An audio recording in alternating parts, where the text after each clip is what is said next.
Welcome to Integrative Medicine with Dr. Leland Stillman. This show is for men and women who are exhausted, inflamed, living with brain fog, gut or skin issues, and who won't settle for answers like your labs are normal or just take this pill. Here, we focus on the root causes of disease and on what I call repair deficit, the gap between what your body needs for optimal health and performance and what it's actually getting. This podcast is not personal medical advice. It is education to help you ask better questions so you can make better decisions about your health. Thank you for joining us and welcome to today's episode.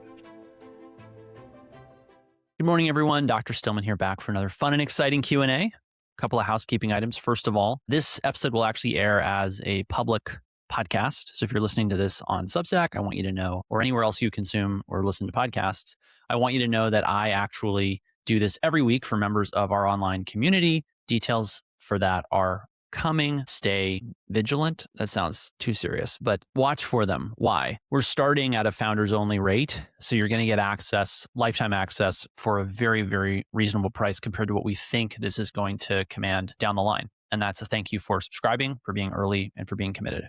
So stay tuned for that. I'm also starting training for practitioners and people who want to become practitioners or just enthusiastic lay people. You don't have to go out and get some fancy letters to put after your name. That is also in the works. Stay tuned for those emails and they'll be part of this community. So I'll explain more in the future. But for now, join the community. It's going to be amazing. The practitioner training will be built on top of that. So if you're going to be a practitioner or want to be in the practitioner training, join anyway as soon as you can. All right. Without further ado, today, the reason we're going to have a public Q&A is that I have received a few inquiries from dads who have kids with hypoxic ischemic encephalopathy, which is the diagnosis my son Benjamin unfortunately has. Benjamin, our son, suffered a birth injury a year and a half ago now. He'll be 18 months in a week or so. And I posted about that at the time on Substack.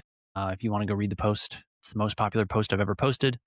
It was just, please pray for our son. And I'm going to give you guys a fuller Benjamin update later. I want my wife around for that because she cares very much about how I say and what I say about Benjamin. And I want to respect her. And so she's going to record a podcast with me about that, where we'll also get a little bit more into our journey with this diagnosis. And for those of you who don't know what this diagnosis is, I should have probably mentioned that it's a diagnosis of that means that the baby was without oxygen during delivery for a prolonged period of time, resulting in brain damage. So that's all I'm going to say about that for now. Okay. But I got these inquiries from dads, and I know we're going to get more. And so I just decided, because one of them, well, they wanted to become patients of the practice. This doesn't always make sense because we're not necessarily set up for that kind of case. A lot of what you need is in-person care, but dads have been asking me these questions about, and we've gotten a lot of inquiries over the last year and a half in relative terms. What do I do? How can I help my kid? Who do I see for care? All this kind of stuff. And so I just said, let's record a podcast as a Q&A, and I'm going to run through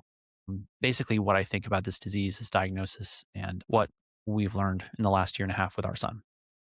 All right, so these questions are from John, the dad who happened to write these up. Hello. So we are interested in your perspective on therapies or interventions you believe were most beneficial for Benjamin's recovery. Let me walk you through briefly what we did. First thing I did was call all my friends who are smart and particularly more experienced than me, particularly in the field of pediatrics. That included Larry Pilevsky, Derek Guillory, Jason Saunders, Scott Schur. I'm sure I'm forgetting people. Alan Schur, Scott Schur's dad, and asking them, what should I do?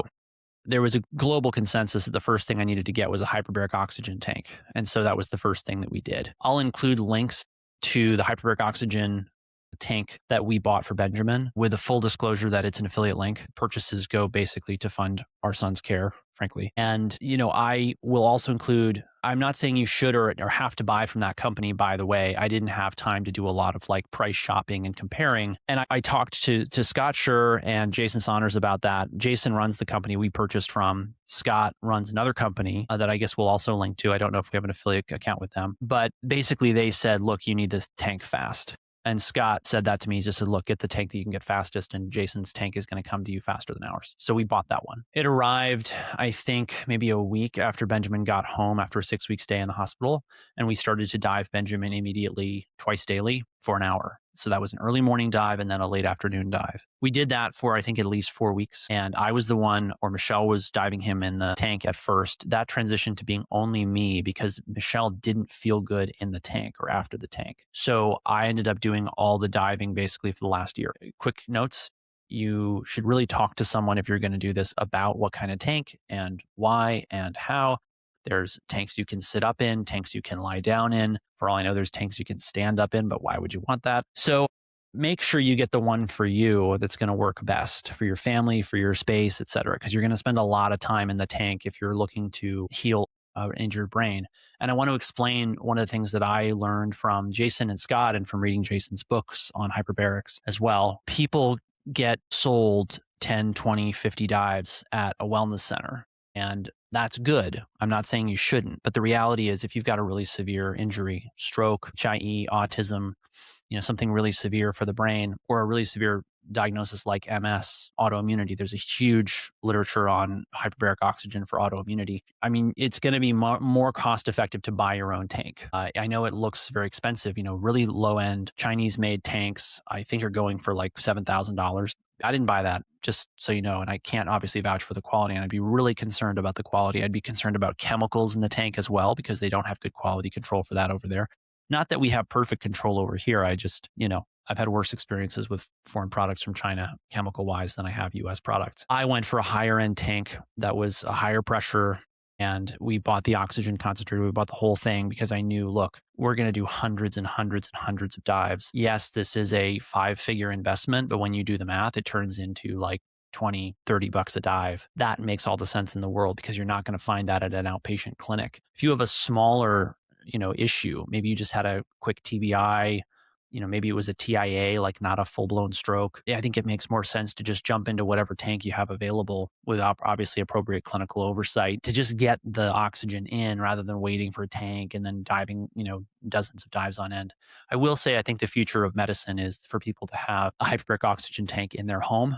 When you really step back and think about this, people buy new cars that are more expensive than these tanks, and those new cars, they might age out in 5 to 10 years. These tanks can last longer than that. And they're going to give you a lot more years of life than your car. So, do the math. I think there's going to be in future years a dedicated wellness room or space in pretty much every house that's over kind of starter, level, because the value people are going to get from this and the fact that the population's aging. So it's becoming more and more relevant. All right. So that was hyperbaric oxygen. And I lead with that because it's the thing we've done the most of. I've done at least, 200 and probably 50 dives with Benjamin at this point. Maybe it's more like 200 and 215 or 20. And we stopped diving daily. We stopped diving twice a day. We started diving daily, and we did that for about a year straight. We had an interruption when we moved to Texas because our stuff was in storage for 3 months, not through the negligence of Safeway Moving, which was a terrible company. Don't ever go to them for moving. They did a terrible job, and I'm really upset with them. But anyway, hyperbaric oxygen, really helpful. PT, OT are important, but a lot of the PT OTs out there are dealing with a really broken, dysfunctional, outdated model of therapy, and they're just not effective. I hate to say that, but they are just not effective. We went to multiple therapists who and a big piece of this has to do with their mindset. So if they're going to look at your kid and be like, sorry, like this is the best they're going to be, and best we can do is like not have them, drooling all over themselves and I'm not trying to be negative. They have this negative attitude of like, this is the function you're going to have. They're going to be limited forever. They're very resigned to that idea, which is just not real. It's not true. If you're going to accept, and I wrote this in my post on this, like if you're going to accept normal or average outcomes, really you're just accepting a mediocrity that's people just think is real. The reality is there's a lot more we can do for these kids. The best group of clinicians for that we found were functional neurologists. What's a functional neurologist? They're, as far as I know, they're all chiropractors, and they're chiropractors who look at the brain as an organ that really has a lot of neuroplasticity, and they do tons of different interesting things with stimulating the brain to wake it up and get it back online. And they're really cool, really like these guys. And we went to a functional neurologist, shout out to Dr. Amadeo in Naples, for the months that we were there before we moved to Austin, which is something I'll get to in a moment. We worked with a PT named Karen Pryor. Pick up her book if you want to. She does Zoom consults, and you can fly to see her. We flew to see Karen for a week with Benjamin for an intensive. It was our little family vacation for that year. And if you're looking for someone good in the PT world, I would ask her for a referral, or I would work with her directly. We had a lactation consultant, Jennifer Tao. Hello, Jennifer. Thank you for reaching out to me, because you really helped us, particularly with getting Benjamin to eat, because these kids, this is a big problem. So for context, this is true, by the way, of stroke victims who are adults as well as babies with HIE. Getting these kids and patients to eat is really important. The kids who gain the most weight have the best outcome, but there's a chicken or the egg problem there. Are they doing better because they can eat, or are they doing better because they eat? Okay, by which I mean if you force feed these kids, you don't necessarily improve their outcomes, because really the reason they're not eating is the severity of the injury. So don't just think, oh, I got to force as much food into these kids as possible. No, what you need to do is you need to rehabilitate their ability to eat. And that is what is going to help them then, because you're really helping the brain to recover in that respect with some of its most fundamental functions. So functional neurologists are who we went to as far as and the various therapists. We also did craniosacral therapy with chiropractors. My wife and I will talk more about this when we talk about this in a podcast, but it's very hard to know what's working and what's not working. A lot of this is just sort of feel, sense, anecdote. A lot of the therapies we picked, physical therapy, occupational therapy, craniosacral therapy, Michelle noted anecdotal changes and improvements. I can't say that I ever saw some massive shift from those things, but you also have to appreciate that it comes over time. Like, this is not a 2 to 3 week game. This is a 2 to 3 year process. At least for us, it is. We're 18 months in. So those were the practitioners we worked with. Those are the things that we tried. The hyperbarics is what I led with because it has the strongest evidence base. And it's really clear that along with everything else, has worked for Benjamin, because we were in a scenario where we had enough help that we were able to have all these therapies. You may not be in that position. I mean, we went to family, we got family help, we went to friends, we got friends to help. Don't be shy, ask for help, get as much as you can. Laundry, meals, cooking, driving to appointments, making appointments, paying for whatever you got to pay for. But I mean, if I had to do it all over again, I would sell everything that I owned to buy the hyperbaric oxygen tank, because I know that was the best evidence-based thing for Benjamin and any kid like him, not just now, but long term. And, pound for pound, it punches heavier than, say, functional neurology appointments at $100, $150, $200 or more per appointment. Just so you guys know that. I think that about covers. We also, by the way, we consulted with a woman named Bonnie Brandis, who runs a QRI, quantum reflex integration, which is a really, really, I think, great resource and tool. It's a easier way to get into light and laser therapy than what we ended up eventually doing, which we'll talk about in a minute. And Bonnie has a real passion for working with these kids. She's helped a lot of them, and I would strongly recommend it to anyone. You buy the laser for, I think it's $3,000, and she'll walk you through and give you manuals. And she's got a Facebook group where she helps people understand. We saw some significant improvements with that, I will say, in the beginning, but then we transitioned to working with a functional neurologist more intensively, who I'll talk about in a minute. Okay, nutrition. Let's talk about nutrition. We experimented with various different supplements for Michelle and Benjamin. I won't go through all of them because I probably can't remember them all. But basically, these kids have a very sensitive stomach, so you really have to be careful with what you give them. And we ended up for a long time just not giving Benjamin anything because he really needed to just heal and recover. And all he could tolerate really truly was mother's milk. Michelle, we used Dr. Stillman's Vitality Plus for a while. She's been taking the vitamin C this whole time. She's been taking MSM for a long time. She's been taking iodine. I've got protocols for most of that on Substack.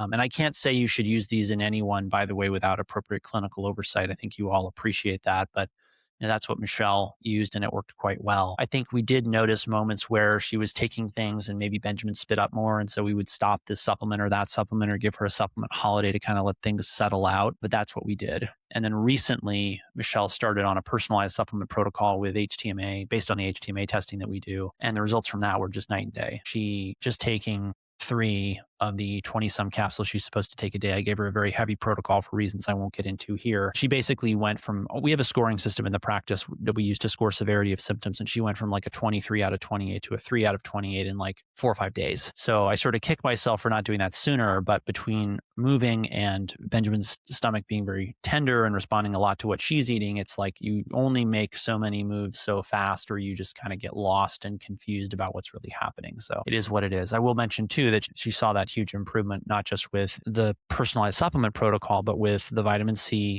MSM. I make a mocktail for her and I every night, which I'll just share the recipe now. It's an ounce and a half of lemon juice, ounce and a half of honey syrup, which if you don't know how to make it, it's 1-to-1 honey to water. So you just boil water on the stove, glass jar of honey, half full, pour the water in, mix it up, you're done. 1.5 ounces of honey syrup, 1.5 ounces of lemon juice in a pint glass, diluted all the way. We use generally like a silica-rich mineral water like Gerolsteiner because it's yummy and delicious and effervescent. I like that. And then we add a teaspoon of vitamin C, a teaspoon of MSM, and I add a dropper full of our bitters. And I will also make a variation of this for my afternoon pick-me-up, which is Skin Sips or Skin Sips Plus, usually in sparkling water with some vitamin C and the choline citrate that we also have in the store, by the way. Okay, so I think that's enough about that. Another thing we did with Michelle that was really, really, really helpful is we tested her for allergies. Allergy tests come and go and change names, so I'm not going to name the name here. If you join our online community, we'll have more data on that there. But basically, we did the right allergy test for Michelle, and we figured out what triggers were causing Benjamin to throw up. And when I tell you that was life-changing, I mean it was life-changing. We went from projectile vomiting every single night, huge volumes of milk, like laundry, more laundry than I ever would have possibly imagined one could do outside of like a battlefield hospital, to almost never throwing up in a matter of weeks. It was amazing. Of all things, she was reacting to oats, which lots of people eat with no problems, right? And there was a bunch of other stuff on there that I don't remember. We're retesting her now because you retest that test every 6 months or so for best results anyway. So those were all of the things that really come to mind that really helped us significantly. I got to mention fish oil. Michelle's been taking fish oil the whole time and eating some fish at least. We haven't been as strict with that as I would like. And, I think it was Larry Pilevsky who told me like, give her something like 3 or 4 times the usual dose of fish oil. Michelle started to have some bleeding and bruising, so we pulled that back. You can give kids fish oil. Dr. Green Mom, we have no relationship with that company, but they make a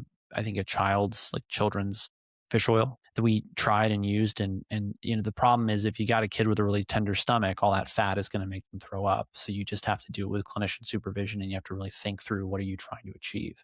In our case, obviously, it's just get enough omega-3s into the system that Benjamin is properly developing his brain. But if you end up having lots of vomiting in response to trying to do that, it's arguably a wash. So we just tried to get mom's omega-3s to a good place and then have her provide that for baby Benjamin. That's the crash course. I'm hoping I'm not forgetting anything important or anyone I should really be thanking for helping us along the journey. There were so many people and it's been 18 months, so it's easy to sort of forget things. Okay, second question. Any recommendations for the first weeks and months following NICU discharge? The number one thing would be try to establish as much as you can clear routines. I don't think anyone should go through this without blue blockers, low blue light bulbs all over the house. You've got to keep the light environment optimal for mom and baby, because what we found was that Benjamin still doesn't sleep through the night. And so we're up and down all the time. Michelle will still have nights where she's up with him for so long that she ends up waking me up and asking me to take him for an hour here or there so that she can finally get some rest. You need to build nap time in for mom.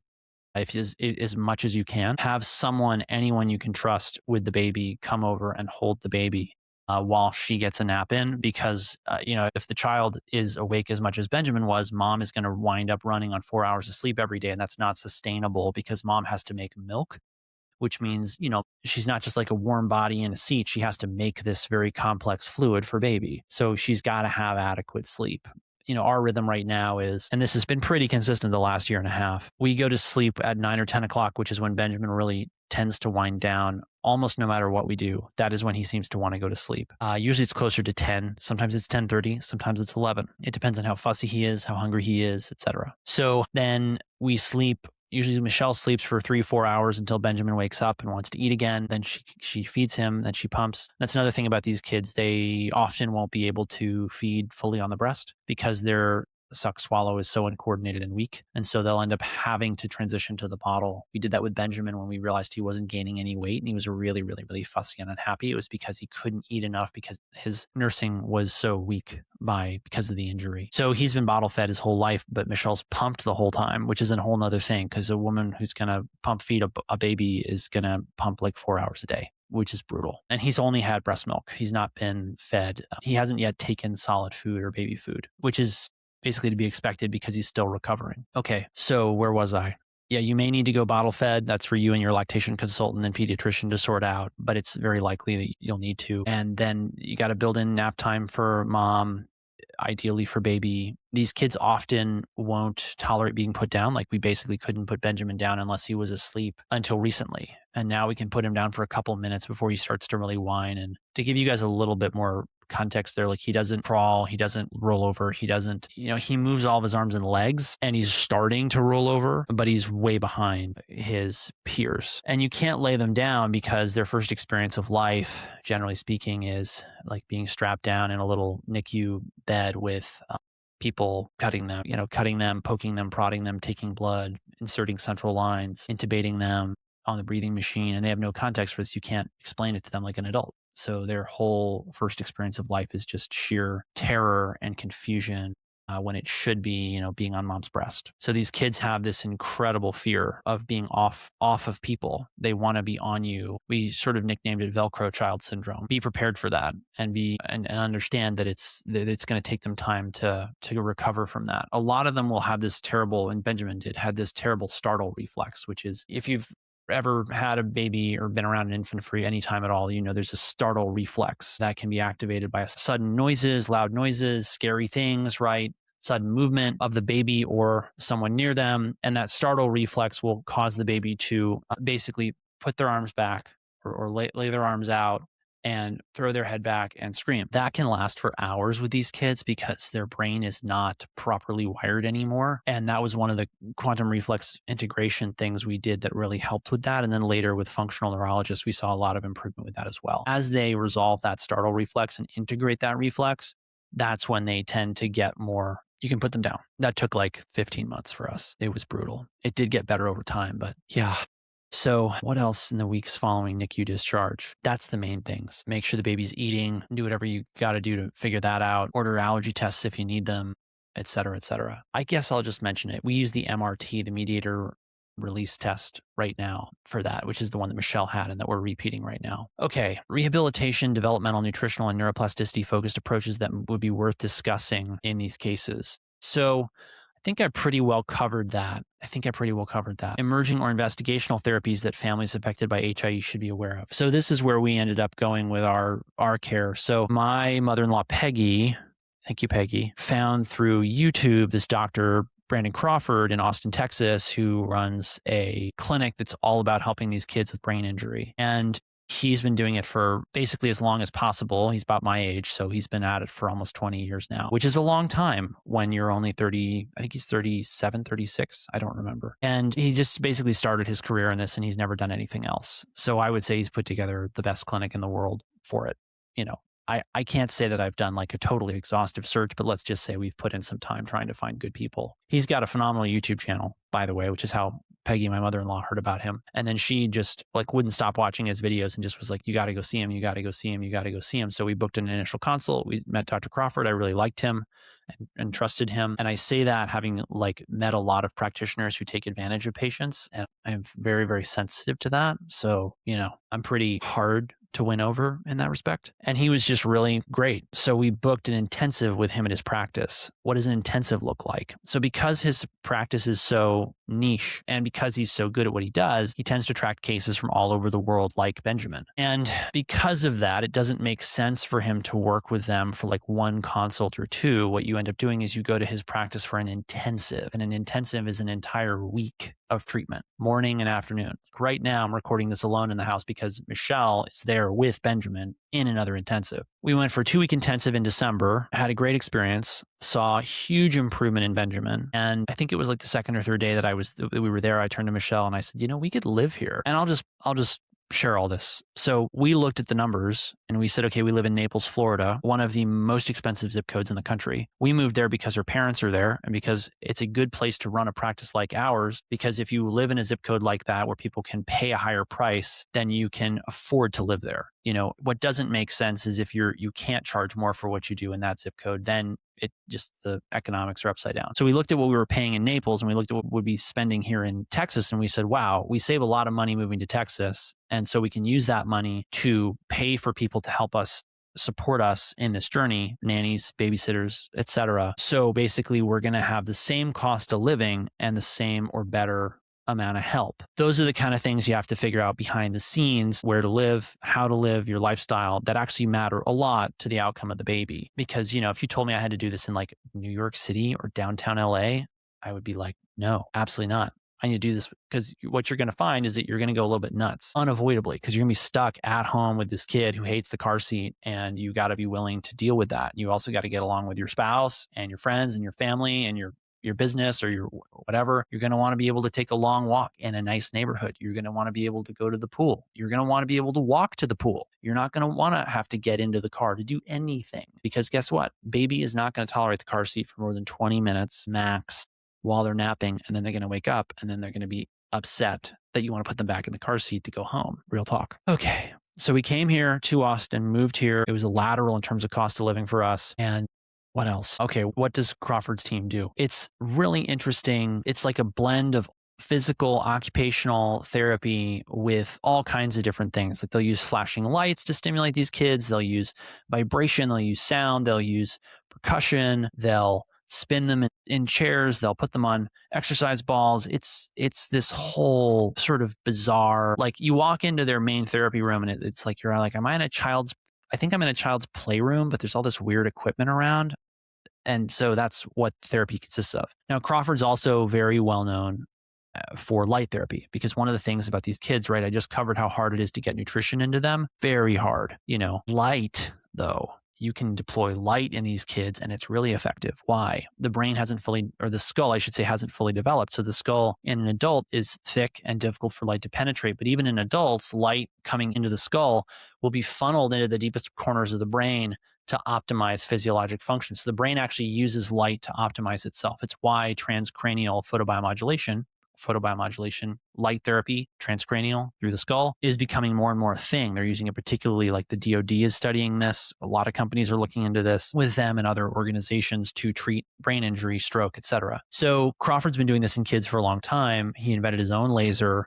There's other lasers out there we've used. We used some of them at Dr. Amadeo's before we came to Crawford. And we bought Dr. Crawford's laser. We bought the other therapy devices he recommended that we use with Benjamin regularly. And between all that, the therapy, et cetera, he's got a lot of other things at his office that I don't know the names of, but they're various devices. Between all that, we've seen really, really huge improvements. And I would have to say that if 0 is where Benjamin was when he started and 10 is where we'd like him to be, and let me explain where I would like him to be. I'd like him to be walking, talking, and taking care of himself. I would say that he's about 50% of the way there. Now, I want to be really clear. He still doesn't roll over. He doesn't walk. He doesn't crawl. He doesn't play with his hands and feet. He doesn't put things in his mouth. He's delayed. But from where we were, which was not able to put him down, screaming really, really, really loudly at the slightest noise or startle, barely able to eat, throwing up all the time, not really responsive. Like he was, it was heartbreaking. He would just sort of have this blank stare a lot of the time. Now he's like looking around, curious about his world, interacting with us more. I would say he's about 50% of where we want him to be. Now, I'd really like him to be able to play chess and do calculus, but I'll be happy if I can have a conversation with him and he can take a walk with me. Let's just put it that way. And I would say he's about 50% of the way to that, for whatever that's worth. Okay, another thing at Crawford's that's worth mentioning, because a lot of people offer this. So you've also got therapies that are more sophisticated regenerative modalities, specifically two, V-cell and stem cells. So what's V-cell? V-cell stands for very small embryonic-like particles. In this procedure, the child has an IV started, their blood is drawn out, it is spun down, it is processed in a certain way that activates healing cofactors and factors that are very small embryonic-like particles. Those then home to the sites of injury in the brain where the regeneration is needed, and then you see this healing start to happen. Michelle was very impressed with the results of this procedure for Benjamin. I have to tell you that as a clinician who works with a lot of things that work immediately or next week or 12 weeks from now, I got to tell you, it's very hard to know what's working, in my opinion. But we've done V-cell now, I think twice, and I think we're doing it again this week. It's hard to keep track. I'm just working a lot so we can do all this. Stem cells. The hang up, V-cell is obviously your own body or the baby's own body's stuff. So we didn't have any concerns about doing that. Stem cells, totally different kettle of fish, right? So stem cells, if you were really smart, you could get your stem cells from your cord blood and then use those in your kid. But guess what? No one's planning on having this happen. So the likelihood of you doing that is very low. Stem cells are derived from other people.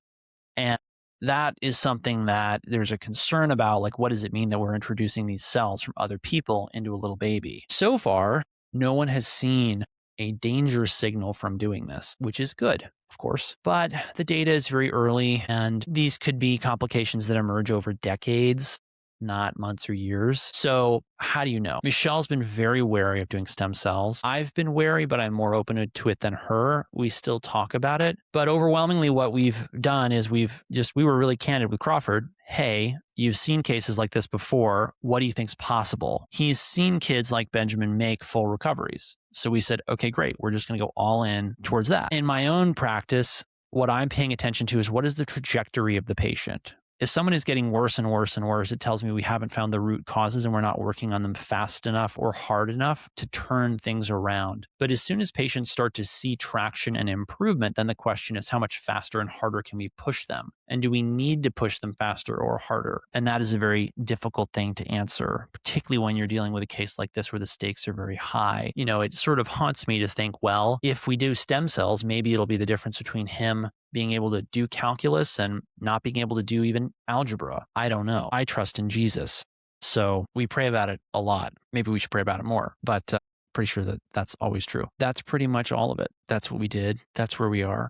I can't think of anything else we've got. I'm probably going to walk out of my office and see some box or some therapy that's sitting there that we haven't used in 6 weeks. And I'll think, oh, I should have mentioned that. But I really do think I got everything major. Yeah, biggest lessons, pray. Definitely ask God for wisdom and pray with your spouse because you need to be a team and get help from everyone who's willing to help you. And I think that's about it. All right. We only have one question for today's Q&A other than these questions from John. From Christine, how do you handle circadian rhythm changes throughout different seasons of the year? Completely different topic. So basically, I want people to think about how we slept historically. So historically, we slept, and let's talk about Northern Europe or Northern Asia, where there's a long day in the summer and short day in the winter. So people in those latitudes slept in the winter for like 6 hours post sundown, and then they would wake up and be active for a couple of hours doing whatever they could without much light or any light. And then they would go back to sleep early in the morning and they would sleep to a little bit before dawn. So there's actually this normal biphasic sleep routine in cold, dark places in the winter. That doesn't work for modern people with modern jobs, just so you know. How do we handle it? Well, most people have handled it by recreating the long summer days, which doesn't work well for your melatonin, right? It wrecks your melatonin. And so you want to use low blue lights after dark. But what I tell people who live in a cold, dark place is, look, go to sleep around 10 p.m. and then wake up at 6 a.m. And that's going to give you a nice solid 8-hour window for sleep. If you go to bed too early because you're trying to be really circadian or honor nature's rhythms, you can paradoxically worsen your sleep. Like if you go to sleep at 9, you may end up waking up at 2, 3, 4, 5 o'clock in the morning and not realize that it's actually because you're going to sleep too early. So you push your sleep back and you sleep better through the night. I know that might sound surprising, but that's what I've seen. Now, on the other side, if you want to do the other thing, you could go to sleep at 4, 5, 6 o'clock, wake up in the middle of the night, be awake, then go back to sleep. I just don't find that most people want to do that. In the summer, what do? You just force your sleeping window into the natural darkness and you wake up or whenever you naturally wake up. And so that's how I deal with circadian rhythm changes through the different seasons of the year. It's bedtime's never later than 10 p.m. and waking up is never later than 6. But if I were to live in, say, Maine again, where I lived for 3 years for residency, and say the sun was setting at 9 and it was getting up at 5, I'd sleep 9 to 5. And otherwise, I just keep it to that 10 to 6 window, which is what's in the 14-day reset, by the way, in part because of that. So as always, thank you for being a member. If you're listening to this on Substack or somewhere that you listen to podcasts, you can join our community. It's coming out soon. Stay tuned for details. They'll be released first at drstillmanuncensored.com, which is my Substack, personal blog and podcast. And I look forward to seeing many of you in our community. It's going to be really fun. We've already had a soft launch. So members of the practice and paid subscribers at Substack get access this Friday. And then we'll be rolling it out in the coming weeks. And I don't know when this is going to air. So don't worry about it. Just if you want access to the community, you want to be able to ask me questions like this and get a really thoughtful, detailed answer like these every week, go to drstillmanuncensored.com and find the link to our online community and join us. All right, everyone, take care. Have a great day. Be well. Thank you for listening to Integrative Medicine with Dr. Leland Stillman. If this conversation felt uncomfortably familiar and you're ready for someone to take your story seriously, your next step is to book a call with myself or a member of my team. Go to stillmanmd.com and click book a call. Choose a time that works for you and confirm it. On that call, we'll look at your story in more detail and see whether our framework is a good fit for your situation. If it is, we'll outline what a realistic path forward could look like for you.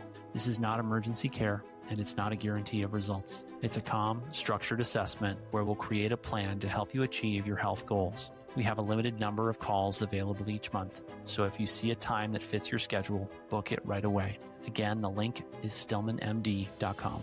If you find this podcast helpful, subscribe, leave a review, or share this episode with a friend or family member who needs help getting their health back. I'm Dr. Leland Stillman. Thank you for listening, and until next time, be well.